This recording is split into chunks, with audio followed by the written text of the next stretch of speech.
The Bert Show. Time to get buzzed on the hot goss from Hollywood with Abby. It's the Bert Show's entertainment buzz. After hearing this news, it's going to be Gildan on the floor instead of Versace. Because apparently Bruno Mars is $50 million in debt at a Las Vegas casino. He's basically paying them to let him have a residency because he's had a long-term relationship with the Park MGM in Las Vegas for nearly a decade. And allegedly, he has racked up $50 million in gambling debt with MGM. The source is also saying that he's apparently taking home $90 million a year with the current deal with MGM. And he also just launched a cocktail lounge called the Pinky Ring. So I don't know if that somehow is going to balance it all out, but I think maybe we got to drop Bruno a Venmo over the weekend and help him out. I'm sorry, he's on his own on this one. How do you end up $50 million in the hole without somebody, and you never know what's going on behind the scenes, but clearly, like, his money people must have been going, dude, I mean, we're already $5 million in. You gotta pay this off. And it ended up getting to be $50 million. Even if it's been a decade, how somebody could accrue that amount of gambling debt in that amount of time and you not have, if this is true, and you not have somebody, like, this is when you need to take a hardcore look at who you're surrounding yourself with, that you don't have people in your life that are trying. And maybe he did, and those people tried to stop him, and he was like, bye-bye, and just kept on moving forward by accruing that debt. I know what helped. There was this guy who told this story. It went viral. He's like a high-stakes gambling guy, and he was shooting his own reality show, and he happened to be gambling next to Bruno Mars once, and he said that he watched him lose $17 million in a few hours. Oh my God. So I guess that's how you do it. Oh, I want to throw up. I'm on some betting apps, betting on games from time to time, but they're only like $50 to $100 bets.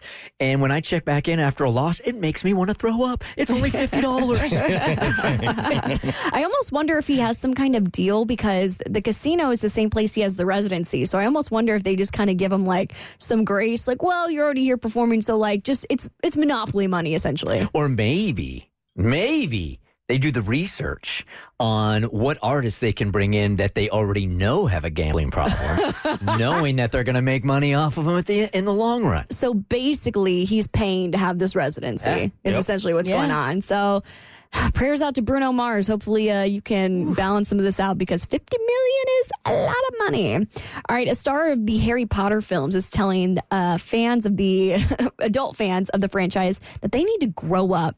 So this is an actress named Miriam Margolyes, who already sounds like a Harry Potter character in real life. She played Professor Sprout in Harry Potter and the Chamber of Secrets and Harry Potter and the Deathly Hallows Part 2. And she's like, you know what? If you're an adult and you still are a fan of the series, you need to move on with your life. I'm not unhappy about it. I just think that it's for children. And if your balls have dropped, then it's time to forget about it.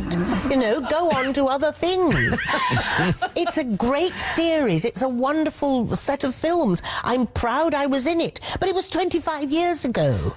You know, grow up. I think you got to let people have joy where you can have joy. Come on. Uh-oh, Cassie just aggressively moved the mic in front of her face. Let's go. It's not just for children. It was a benchmark of an entire generation. And also it deals with some very heavy themes. Loss of parents, war, like politics. So yeah, on the outside, you can be like, yeah, it's about witches and wizards at school. It's for kids.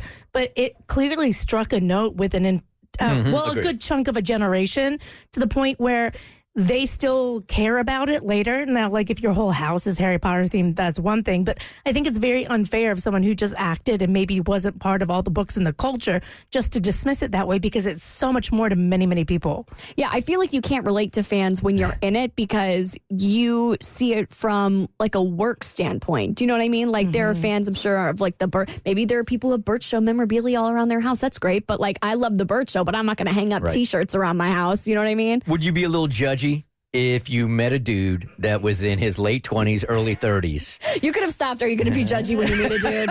Yes. Specifically, I'm aiming this one at you. So you meet a guy, he's 30-something years old, but his passion is Harry Potter. He goes to the conventions. He dresses up as the characters. Are you getting judgy about that? 100%. It's a little bit of a turnoff, but I will say if he's like some macho dude who could pull off the robe really well, I don't know, maybe it could lead to some fun role play. I don't know. If he can use his wand really well, then it might be something to look into. But yeah, I get what she's trying to say. Like, it is a little bit like if somebody has like a very niche interest, whether it be Disney or Harry Potter, I think sometimes it can be a little bit of an eye roll, but let people have their fun. Yes. No, for sure. You do you and do what makes you happy. There's somebody out there for you. But there might not be. Yeah, but no, there is. There might not be. Might It no won't, hope. it won't be me. Yes. And it won't be me. Mo's right. Don't go with those people. It might not be no hope.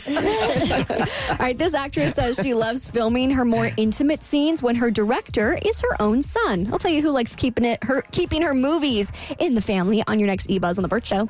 The Bert Show.